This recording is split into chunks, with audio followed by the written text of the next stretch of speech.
ele e todos os filhos de Israel, e pousaram ali antes que passassem.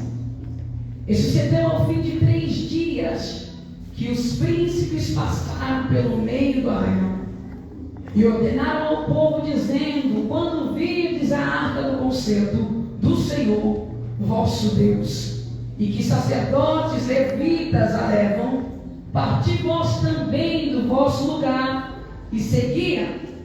Haja contudo distância entre vós e ela, como de medida de 2.000 côvados, e não vos chegueis a ela, para que saibais o caminho pela qual haveis de ir, porquanto por este caminho nunca passaste antes. Disse Josué também ao povo: santificai-vos, porque amanhã fará o Senhor maravilhas no meio de vós. E falou Josué aos sacerdotes, dizendo: levantai a arca do concerto e passai adiante deste povo. Levantaram-se, pois, a arca do concerto e foram andando adiante do povo. E você se assente dando glória a Deus.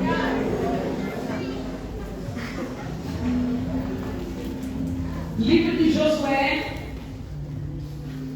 Deus dá algumas instruções para quem que seria sucessor de Moisés, para introduzir o povo na terra de Canaã, conhecida como terra da promessa, terra do descanso, terra do repouso. Por certo que quando você olha, você vê que essa promessa, ou que vai se cumprir, é algo antigo. Deus tinha falado com o seu filho Abraão, dizendo: Abraão, sai da tua terra, da tua parentela, da casa de teu pai, e vai para uma terra que te mostrarei, farei de você uma grande nação.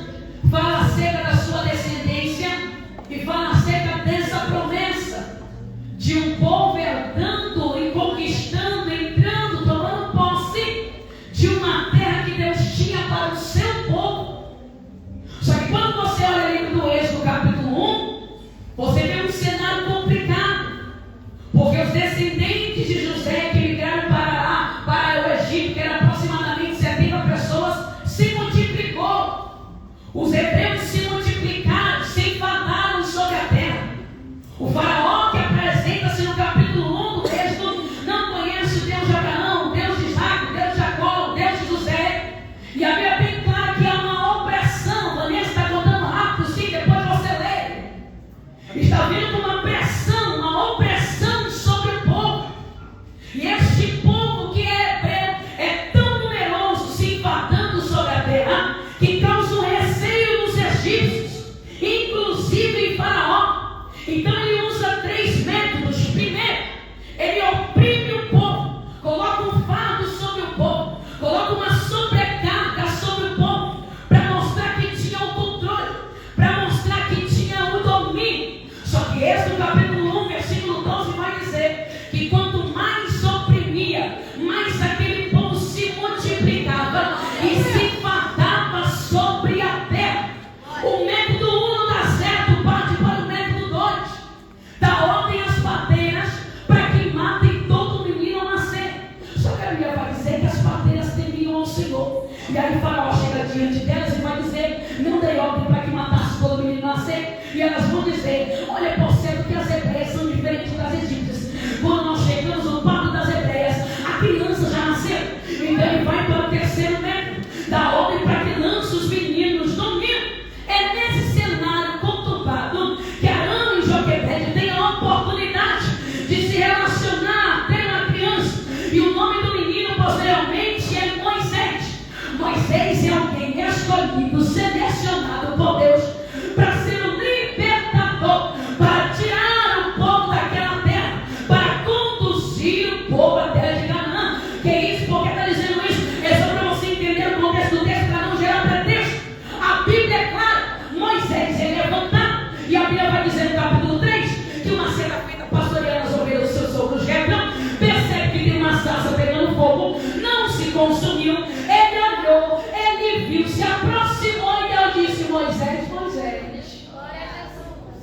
Não chegues para cá, tira a sandália que está nos teus pés, porque o território aqui é santo.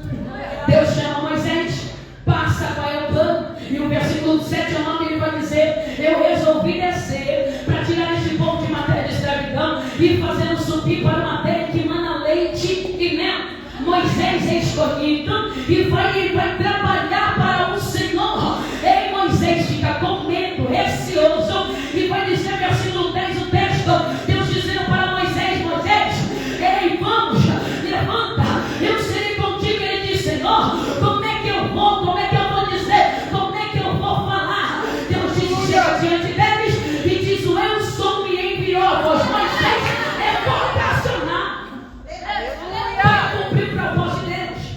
Nós bem sabemos a resistência de Faraó, e depois de 10 pragas, eles têm a oportunidade de sair da terra do Egito e agora caminhar rumo à terra prometida, a terra de Canaã. Perceba, Deus deu algumas diretrizes, e eu costumo dizer que o amor de Deus é incondicional, sim, mas o restante, para entrar no céu, viver o que Deus tem para você, tomar posse daquilo que Deus tem, condicional. Capítulo 19, versículo 5, Deus vai dizer: Moisés, se esse povo obedecer os meus mandamentos, serão para mim como propriedade peculiar, propriedade exclusiva. Deus dá os 10 mandamentos, o povo recebe da parte de Deus. Capítulo 25 do Êxodo, ele constrói o tabernáculo conforme as instruções de Deus. Quando chega no capítulo 32, Moisés tinha subido ao monte para receber as tábuas da lei. Aí o povo aperreado, incomodado, começa a ficar meio perturbado. Chega diante de Arão dizendo: Arão, fazemos os deuses que vão adiante de nós, porque quanto a esse Moisés, esse homem que nos tirou da terra do Egito, a gente nem sabe o que aconteceu.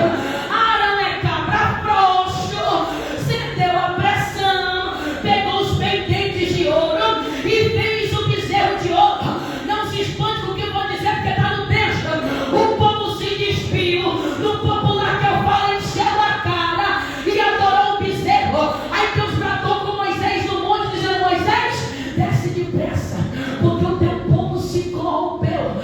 Deixa eu matar eles e faço de você uma grande nação. Só que Moisés é um tipo de Cristo, e ele poderia talvez ter permitido, mas ele entrou no meio do caminho e diz: Deus, mata não. O que vão dizer as nações vizinhas? Que o Senhor nos trouxe para aqui, para morrer aqui? Mata não. Que isso, Vanessa? No popular era para você estar no inferno agora, era para você estar quebrado agora, mas o Cristo entrou no meio do caminho. Moisés desce. Quando desce, está lá o povo. Eu falo popular, tá? Na marvada, despido, se prostituindo, adorando o bezerro. Moisés quebra as tábuas da lei. Olha o cenário, chega diante de Arão, para o texto, e diz: Arão, o que aconteceu? Arão, com aquela cara lavada, disse: eu não sei, o povo é ruim, eles me deram os pendentes, está no texto, e saiu esse bezerro, como diz, não tenho responsabilidade alguma. Quando Moisés olhou o cenário, ele disse: quem é do Senhor, vem para cá. E foi toda a tribo de Levi. Eu estou falando de um povo que está pronto, está prestes a caminhar em direção à terra prometida. Sai de Êxodo, entre Levítico, e Levítico Deus ensina um povo a como cultuar, como ofertar e a como fazer festa. Sai de Levítico, entre Números, e Números você olha no cenário um pouco difícil, porque o povo com saudade do Egito, com saudade do pepino, com saudade da cebola, eles tinham saudade daquilo que lhe causava prazer, mas aquilo que lhe causava prazer ele mantinha refém dos seus próprios prazeres. Sai de Números, em Deuteronômio, Moisés no seu final de vida diz: escolhe hoje entre a bênção e a maldição. Se escolher a bênção, tem consequências para a bênção. Se escolher a maldição, tem consequências para a maldição. Moisés não vai entrar na terra, sobe o monte, Deus mostra a terra, oculta o seu corpo, porque Moisés morre. O povo fica 30 dias de luto pela morte de Moisés. Aí Deus, para dar seguimento e prosseguimento na promessa, anima Josué no capítulo 1 e diz: Josué, meu servo Moisés está morto.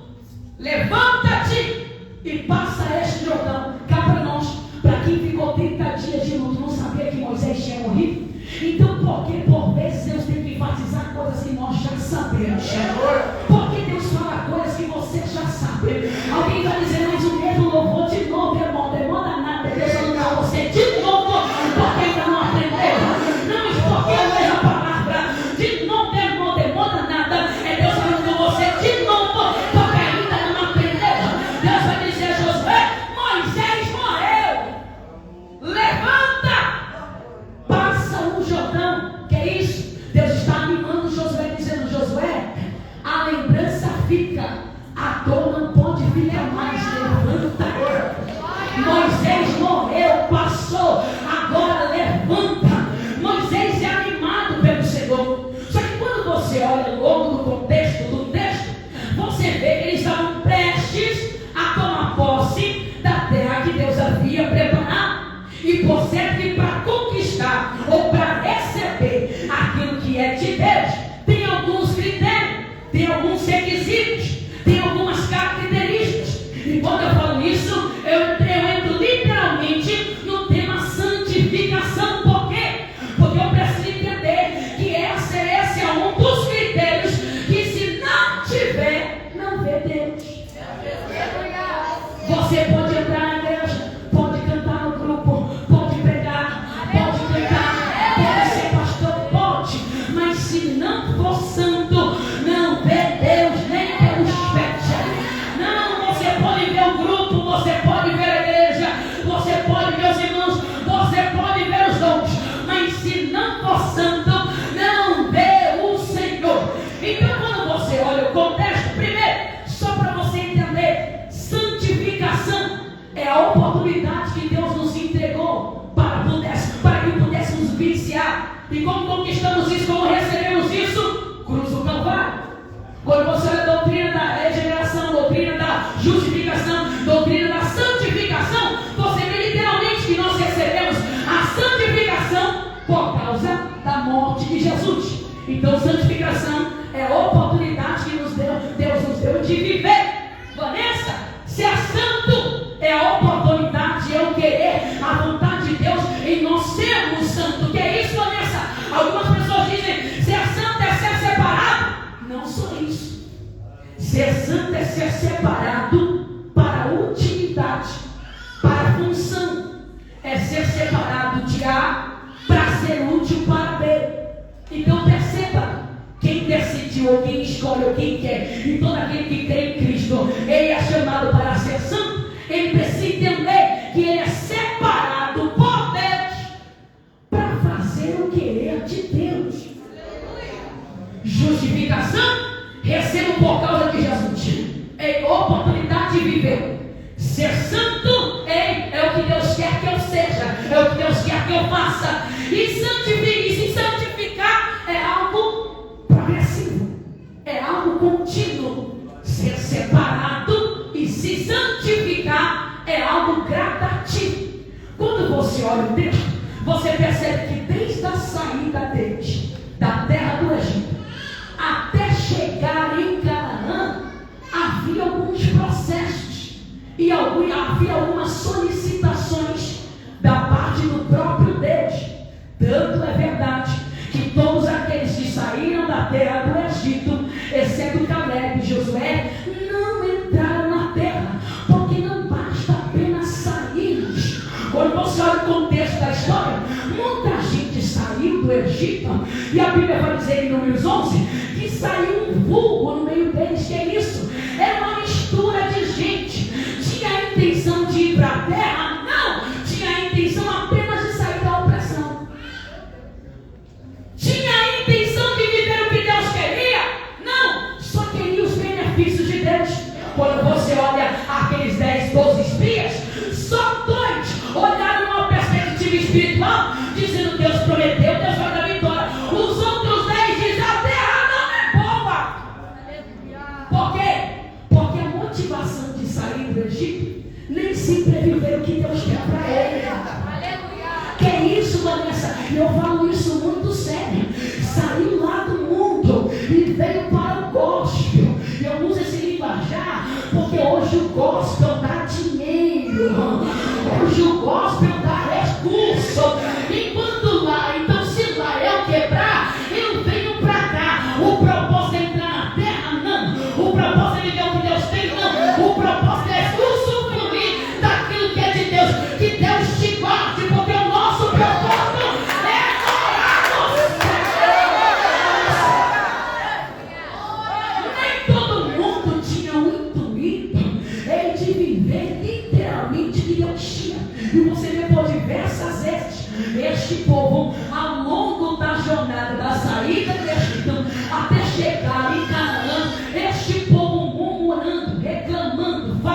Deus dá a Josué é: Josué, manda o povo se posicionar.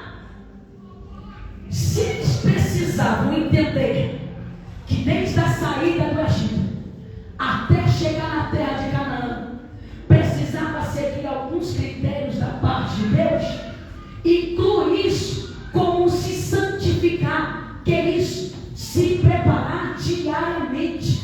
Santificação é o que recebemos de Deus. Ser santo é quando eu criei em Deus e fui separar. Se santificar é diário. Culto de domingo não enche a tua barriga se você não permanecer na oração e no jeito. Louvor bonito no Spotify não sustenta a tua vida se você não tiver uma vida de oração. Levantar a mão aqui não sustenta a tua vida se você não renunciar ao pecado depois que sair daqui. Deus quer nos preparar para continuar caminhando. Então Deus ministrou ao meu coração. Primeiro, você olha isso no capítulo 2. Deus está passando algumas orientações. Então as orientações que Deus está passando, que Josué está passando para o povo, são próprias orientações de Deus. Deus que escolheu, Deus que quis assim alguns meios para que o povo chegasse na terra. Primeiro, posicionar. Ele está aí no arraial dizendo: aí, posicionem-se, porque está chegando a hora de nós entrarmos na terra. Entende, irmãos? Deus havia preparado algo, e a intenção de Deus era conduzir este povo para a terra da promessa, a terra de Canaã. Você vê isso evidente quando ele diz lá em Êxodo 3, você tem versículo 7: eu resolvi descer para tirar este povo de uma terra de escravidão e fazê-lo subir para uma terra que mana leite e mel. Se Deus está aqui pronto, querendo arrancar o povo da terra do Egito e conduzi-los, era um propósito divino, da mesma forma que Cristo fez. Desceu para nos tirar de uma terra e nos conduzir para a terra que mana leite e mel, a terra de Canaã. Vanessa, será que é verdade? É. João capítulo 13, Jesus está na última Santa Ceia, ele ministrando aos seus discípulos. Aí o Jesus diz: eu tenho que morrer. Aí um olhou e diz: morre não. Aí Pedro, impossível, diz: Senhor, eu vou contigo, sou cabernacho, vou contigo até a morte. Aí Jesus diz: não, segura, meu filho, porque antes que o galo cante vai me negar 3 vezes. Ele diz: não, não morre não, Jesus, não morre. Ele diz: papai de mim, Satanás, é necessário que isso aconteça. Aí os discípulos ficam tristes, ficam morocochô. Aí Jesus, para dar um ânimo, vai citar João capítulo 14: não se turbe o vosso coração, credes em Deus, credes também em mim. Na casa de meu pai há muitas moradas. Se não fosse assim, eu não teria dito: eu vou para meu pai, mas voltarei outra vez, porque onde eu estiver, eu quero que vós.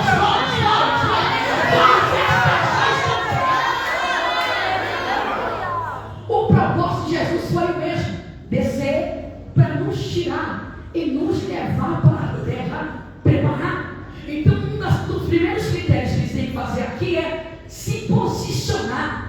E posicionamento, irmãos, é para aqueles que entenderam qual é o propósito de Deus e o que de fato Deus quer. Eu costumo dizer que nunca você vai me dar pena dizendo: ai, me chamaram de nega, ai, porque hoje está um negócio assim, ai, falaram de mim, foi ofensivo. Nunca, irmãos. A Bíblia já diz quem eu sou, eu já sei quem eu sou.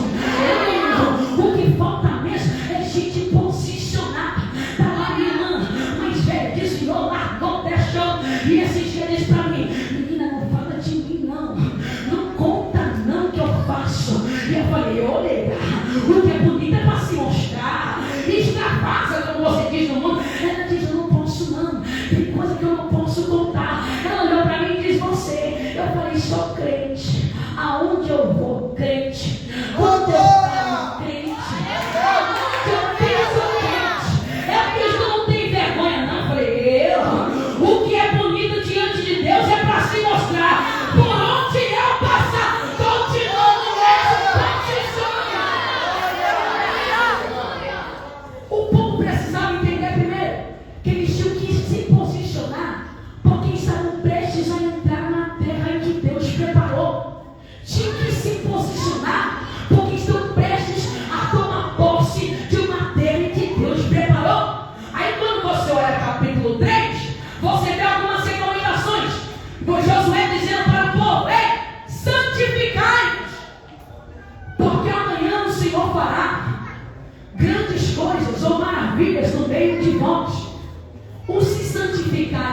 forma cultural, era se lavar, não ter relações sexuais e não comer coisa impura. Se santificar era se lavar por dentro, não dá, por fora, tomar banho, porque isso ficava evidente que eles estavam se santificando, se preparando. Não se espante, essa aparência aqui também tem motivos para glorificar o Senhor. Testemunho também dá motivos de alguém olhar para você e entender quem você é. Por isso está falando de os costumes não, mas quem é do reino, quem anda e quer viver de acordo com o reino, sabe como se portar, sabe o que falar, sabe como fazer, sabe o que tem que deixar de fazer. O apóstolo Paulo vai dizer aos Efésios: quem pecava não peca mais, quem erra não erra mais, quem roubava deixa de roubar. Ele vai dizer: não tenha na boca de vocês palavra torpe. Diz que é cheio de Deus, mas ainda fala palavrão. Diz que é cheio de Deus, mas ainda tem vergonha. Diz que é cheio de Deus, mas não tem posicionamento diante da sociedade.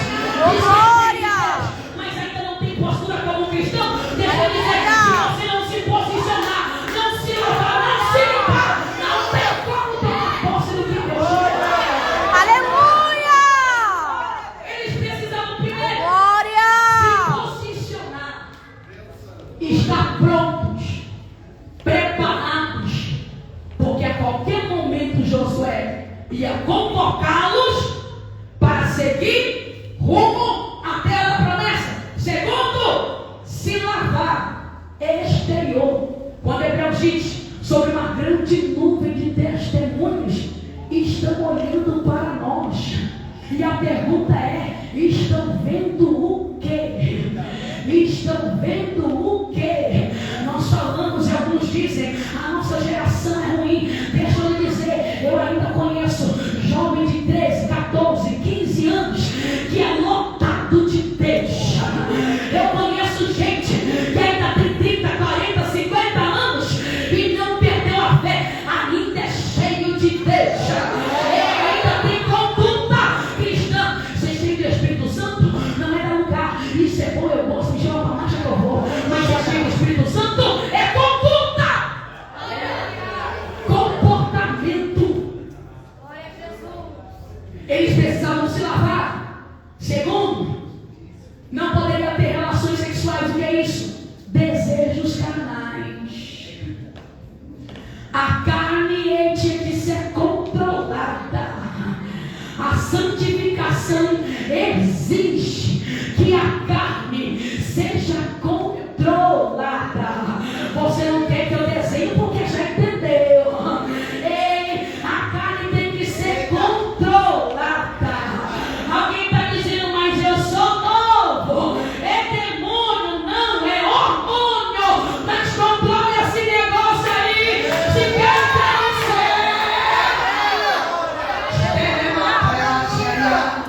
não, Vanessa, eu pensei que se santificar era a semana do congresso de oração. De conversa, isso é mais do que sua obrigação. Não, eu pensei que era só jejuar na semana da ceia, porque tem um negócio da Santa Ceia. Isso é mais do que sua obrigação. Se não controlar essa carne aí, não vai ter Deus.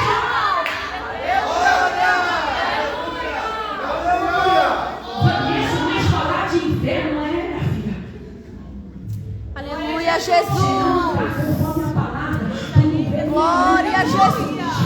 Se você não se lavar e não se posicionar como um verdadeiro cristão, não vai ver nem o cabelo de Jesus. Se você não comprar essa carne, que tem cabelo de pau, você não vai ver Jesus, não vai. Se santificar é posicionar, é se lavar, se limpar exteriormente, é controlar os impulsos da carne e não comer coisa imunda. Em 2019, eu fui ao médico fazer aquele check-up. Quando a gente chega nos 15 anos, como eu tenho, a gente tem que fazer aquele check-up, né? E aí eu fui.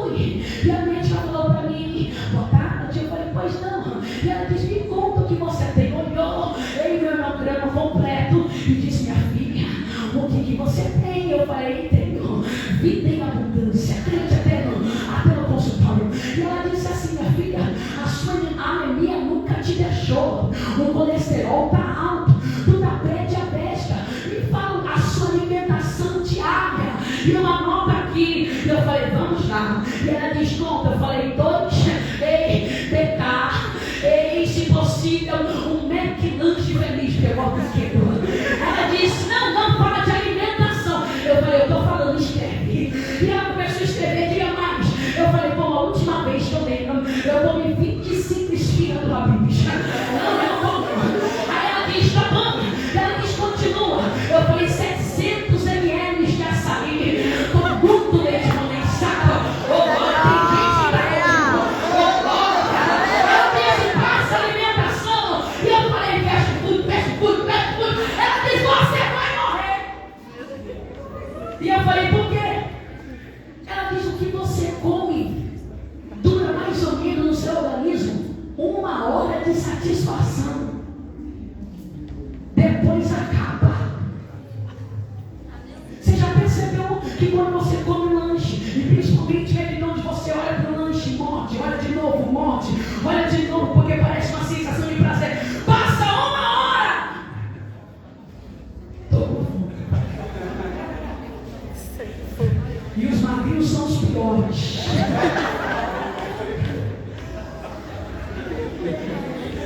Pensa! Ela diz: você vai morrer desse jeito. Ela diz: eu vou passar uma dieta para você, uma alimentação para você, e você consegue viver para sempre. E eu falei: tá bom. Ela pegou um papel, escreveu na caneta mesmo e disse: arroz, feijão, ovo. Eu falei: não coma. Ela diz: 2 ovos, farinha de mandioca, uma saladinha pronta. Eu falei: cadê a comida? Ela diz: é isso, filha. Não precisa comer isso na janta, mas se almoçar todo dia já é suficiente. Irmãos, eu saí brava. Quando eu saí, da sala médica, fui indo embora. Deus falou comigo. E Deus falou: se continuar comendo isso, tu vai morrer. E eu falei: Jesus, mas como é feliz aquele que senta naquela mesa, vê aquela batata. E ele disse: ei, entenda espiritualmente falando, coisas que duram momentos, vai te matar. Coisas que duram 15 minutos, pega calar, vai te matar. Alguns minutos falando desse negócio, vai te matar. E o que alimenta pela mente, palavra de Deus. Aleluia!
o que eu como e o que eu deixo de comer. Então, santificação tinha que ter posicionamento, tinha que ter, além de posicionamento, se lavar exteriormente, controlar a carne e também tinha que saber o que comer. Só que lindo que esse processo de santificação aqui era todo um critério, isso desde a saída da terra do Egito até chegar em Canaã. Deus estava requerendo do povo algumas coisas, e entre elas, além do capítulo 3, versículo 5, você vê que Deus deu uma ordem, dizendo: ei, e eles se aprumaram, peguem a arca da aliança, porque ela vai na frente do povo, fica a alguns metros de distância, mas quando a arca seguir, vão atrás dela, seguem ela. Não tinha como o povo de Israel ter vitória, entrar na terra, se não seguisse essa recomendação, e seguindo a arca da aliança. A arca da aliança, um símbolo da presença de Deus. A arca da aliança representa a presença de Deus. É por isso que o povo de Israel chorou, gritou, esperneou, quando em 1 Samuel capítulo 4, versículo 18, 17, 18, a arca da aliança foi roubada. Por quê? Porque eles perceberam que a presença de Deus se ausentou. Mas quando eu olho isso, eu percebo que mesmo você olha isso ao longo dos textos seguintes, você vê que em algum momento a arca da aliança desapareceu. Ou seja, a presença de Deus física, visível, desapareceu. Mas quando você chega no Novo Testamento, a presença de Deus encarnada veio, se fez homem e habitou entre nós. Quem é? Jesus. Aleluia. Que é isso? É que se quer ter uma vida santa, tem que seguir Jesus. Não, Vanessa, eu tenho um mentor, deixa de conversar. Não, irmã Vanessa, eu tenho um coach, deixa de conversa fiada.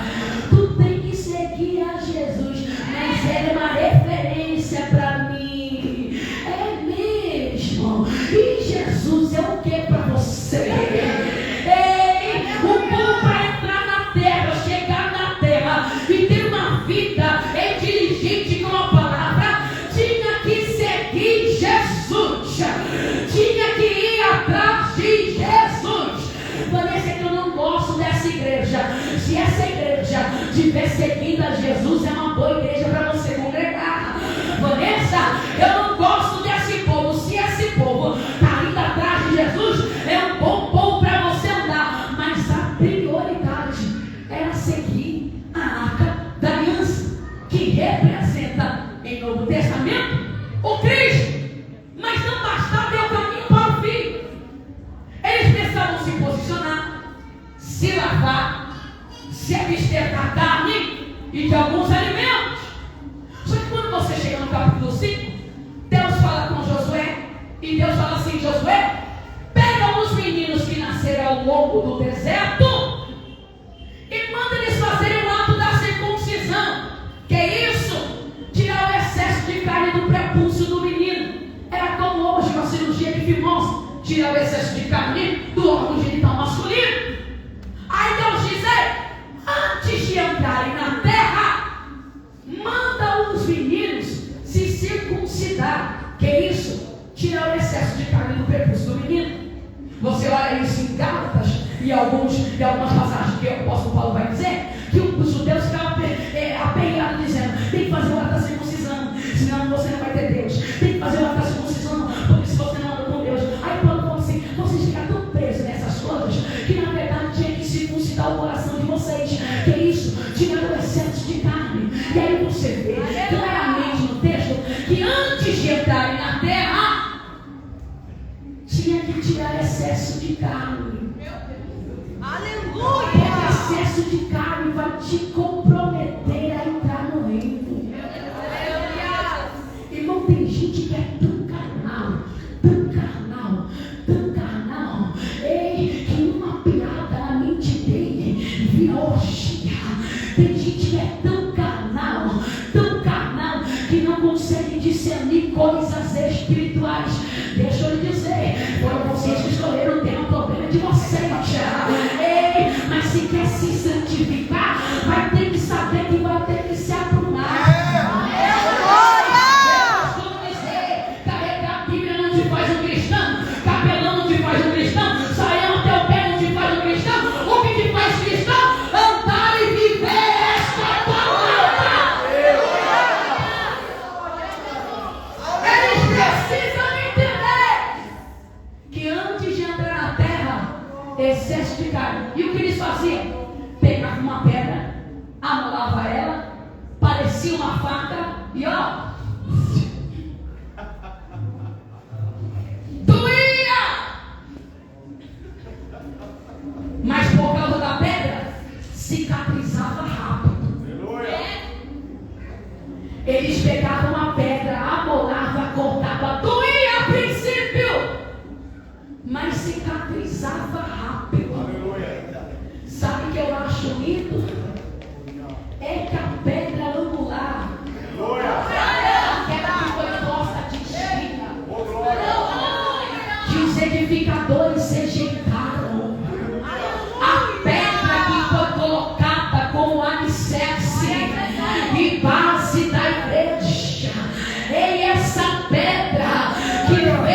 E eu lembro até hoje, quando eu ia para a igreja novinha, tinha 7 anos, ia obrigada. E o plano de mamãe, que não era nem crente, deu certo. Obrigou, gostei, fiquei. E não quero mais sair. Mamãe, que nem era crente, obrigou, não quis ficar. Depois de 4 anos, gostou do negócio. Porque a gente ia culto segunda, falando do culto. Ela disse: quer saber, vou ver como é o culto. Irmãos, a pedra que passou lá em cá, doeu. Porque era alguém que ia para ceia e para o carnaval. Ia para ceia e para a festa. Nova convertida. Mas todo o fartão passou, irmãos. Eu fiz aquela canção de crente. Ai,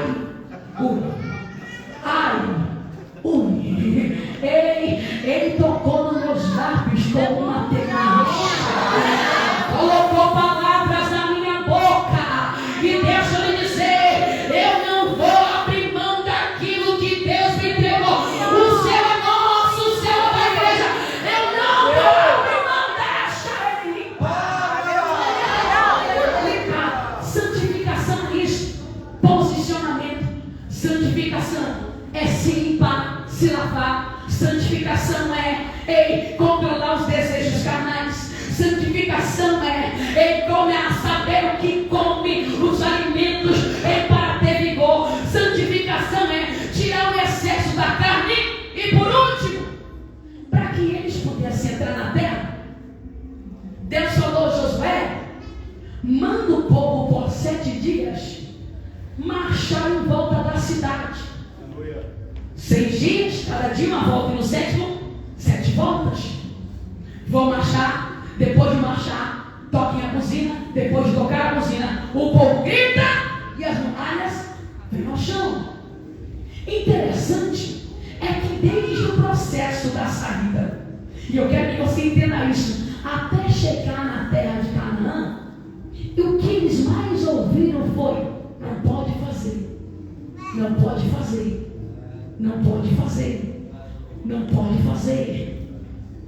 Esse dia eu estava na igreja e a irmã chorando no testemunho disse: irmãos, eu estou abalada. Eu falei: pronto, alguém morreu. E ela disse: eu estou dilacerada. E eu falei: alguém morreu. Ela disse: sabe por quê?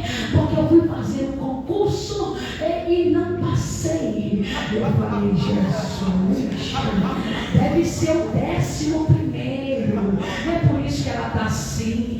Ela chorava e dizia: irmãos, é o meu primeiro e eu não passei. E eu olhei e falei: quantos anos tem? E ela disse: eu tenho 18. Eu estou iniciando a minha carreira. Acabou o culto, eu cheguei nas minis e falei assim: filha, não faz isso não.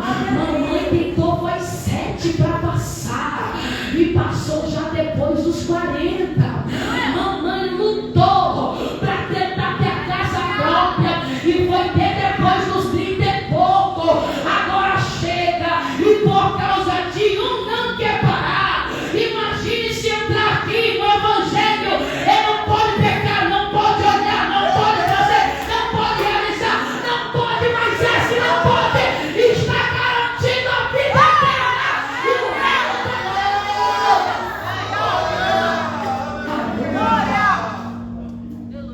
Os critérios da salvação, qual é o último? Eles tinham que marchar em volta da cidade por 7 dias. 6 dias cada dia, nos 6 dias uma vez, e no 7º dia, 7 voltas. O que é isso? Perseverança para receber, conquistar aquilo que Deus entregou. Não tem como, se não insistir aqui, não vai chegar lá. Se não lutar aqui, não vai chegar lá. Se não lutar contra essa carne, não vai chegar lá. Então o que eles tinham que fazer? Marchar em volta da cidade. O Josué capítulo 6, versículo 1, Deus vai dizer: Josué, eu já entreguei na tua mão Jericó, o seu rei e os seus valentes. Deus já tinha entregado antes mesmo de eles conquistarem. Mas só para que eles pudessem entender que essa vida, antes de entrar naquilo que Deus preparou,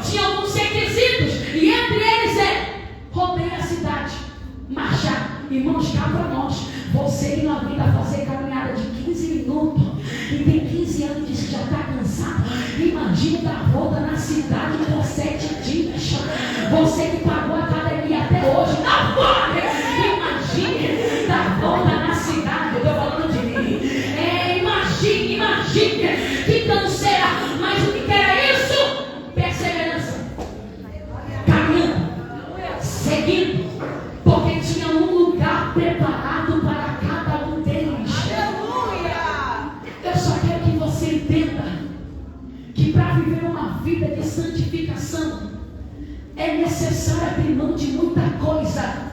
Hebreus vai dizer: sem santificação ninguém verá o Senhor. O negócio não é morar no céu, o negócio é não ver Deus. E quando eu falo de santificação e de não ver o Senhor, é não ver nem aqui e nem na glória futura. É não viver nem aqui e nem na glória futura. Se não for santo, desculpa, não vai viver, não vai sentir, não vai provar, não vai experimentar, não vai. Aí a gente ouve por aí: irmã, em primeiro amor é uma bênção, né? Porque em primeiro amor a pessoa está disposta a renunciar ao que for preciso, abre mão do que for preciso. A minha pergunta é: faz muito tempo que tu aceitou Jesus? Faz muito tempo que se converteu? Lembra do vigor? Lembra da força? Lembra da vontade de servir ao Senhor? E o que é que aconteceu? O que é que aconteceu? A oportunidade que nós estamos tendo hoje é de vivenciar algo único e exclusivo com Deus. Eu termino. Uma certa feita eu tenho uma irmã gêmea. E uma certa feita a gente decidiu ir ao shopping. Eu estava sem carro, então eu fui de trem. Eu fui com o look Blair. Ainda continuo usando isso. Ah, mas era cinema. Eu ainda continuo. E aí era uma sexta-feira, uma sexta antes, minha mãe disse: Vanessa, temos vivenciado grandes coisas com Deus. Eu falei: pois é, isso não é misericórdia, isso é bondade de Deus. E a cada dia que eu digo não para o pecado, a cada dia eu quero viver algo único com Deus. Não se espante, mas já teve vezes que a gente andou, a chuva estava atrás da gente, e na nossa frente não tinha nada, e a gente apertando a passo, e a chuva seguindo, irmão. E quem corria pegava a chuva, quem passava molhado, e a chuva aqui. Eu não creio, o problema é seu, eu creio por você. E de viver tantas coisas, de dizer ao Senhor: não ao pecado, não ao pecado, não ao pecado. Eu disse: Senhor, eu posso provar de coisas incríveis. E aí uma sexta-feira ela disse: Vanessa, se chegar alguém para te roubar mão armada, o que é que você faz? Eu falei: você quer saber da nova criatura ou do velho homem? Ela disse: curiosidade, fala do velho homem. Eu falei: eu desci a mão na cara. E ela disse: na nova criatura. Eu falei: eu oro para não descer a mão na cara. Deus me conhece. E ela disse: mas se tiver mão armada? Eu falei: eu me seguro, Deus sabe de tudo, deixa eu levar. Ela disse: mas e se Jesus chegar? Aí, opa. Aí se ele chegar, ele está mostrando a sua bondade e misericórdia para comigo. E é o que eu quero viver. Se ele chegar, a baixinha de 1,60 vira um gigante e faz o que ele mandar. Passou-se uma semana, era uma sexta-feira. Eu me mando um toque arrumadinha de saco para a bolsinha. E indo à estação a pé. Aí a gente passa porque eu moro próximo ao Rodanel. Passamos de uma área escura. Chegou 5 brilhantes. 4 de bicicleta e 1 a pé. E encostou e disse: assalto, passa tudo. Minha irmã gêmea grudou no colarinho de um, jogou no chão. E eu disse: Jesus, não fui eu. Gêmea, sabe como é que é? E Deus falou para mim e disse: Vanessa. E eu disse: eis-me que ele disse: você lembra de sexta passada? Eu falei: lembro. E ele disse: e se eu chegar? Eu falei: opa. Se o Senhor chegar, irmãos, eu não estou fazendo apologia para você reagir a assalto, coisa nenhuma. Eu estou falando que na proporção que eu digo não. Ei, eu vejo o Senhor fazendo maravilhas no meio de nós. Deus disse assim: pois cheguei. Eu olhei para os cabras e disse: rapaz, pega teu rumo, caça a sua rota, vá-se embora, porque aqui você não leva nada. Eles não sabe da periferia que nós somos. Tu não sabe o que tem na nossa cintura. Você se reagir vai morrer. Eu travei o pé e disse: tu também não sabe do comando que eu sou. Não sabe onde eu moro. Não sabe onde eu moro. Não mexe comigo, rapaz. Eles olharam para nós e disse: vai reagir, então vai morrer. Um deles arrancou um negócio, parecia ser uma arma. Na hora deu um brado dizendo: tu acha que eu não conheço arma? E não conheço mesmo, só pela TV. Mas quando Deus toma a gente tem coragem de enfrentar. Aí Deus falou comigo: fala o nome da mãe dele. Aí eu falei: tu não tem vergonha de roubar com as belas bolsas? Enquanto a sua mãe fulana de tal está orando por você. Ele se assustou e disse: como é que sabe o nome da minha mãe? Eu falei: não mexe comigo. Eu não estou sozinha. Eu não estou sozinha. Tem alguém poderoso aqui comigo. Eles olharam para nós e disseram: para de mentir. Não tem ninguém com vocês. É uma rua escura e não tinha nem gato preto. Não tinha nada. Na hora Deus me fez lembrar da oração de Eliseu. Eu levantei os olhos e disse: Senhor, abre os olhos deles, para que eles vejam que maior é que está conosco. Abaixei os olhos. Os 4 de bicicleta deram o pé. E o que estava a pé corria, olhava para trás, chamava os amigos e dizia: fulano, me espera.